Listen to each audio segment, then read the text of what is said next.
บางทีเธอจะยอมใจเย็นๆและฟังฉันสักหน่อยบางวันที่ไม่เจอทำให้เธอต้องเงียบเหงาบ่อยๆไม่จริงไม่เลยยังไม่เคยจะไปหาใคร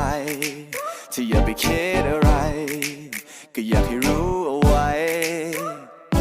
ก่อนนั้นเธอจะทำอะไรเธอใจถึงสปา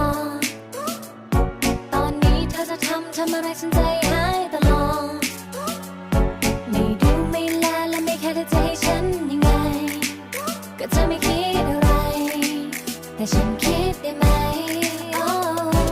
ก็เครื่องมันแฮงไม่อย่างนั้นก็เน็ตกาดเฟซมันลงก็ไลน์รั่วอย่าคิดมากอยากสื่อสารไม่ต้องพึ่งนกพิราบแค่คิดถึงทำแค่นั้นฉันก็ทราบจะไปอยู่ตรงหน้าจะไปหาแน่แน่เธอจะอยู่ที่ไหนจะเปิดไซเรนไปหาเธอแน่แค่คิดถึงฉันเอาไว้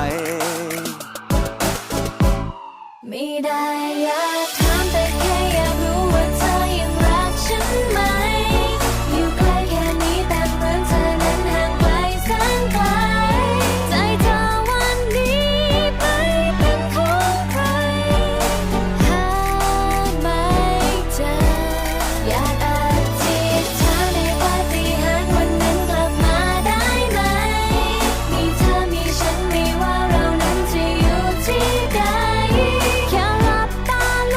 งลืมตาเมื่อไรก็มีเธอช่วยดูแลกัน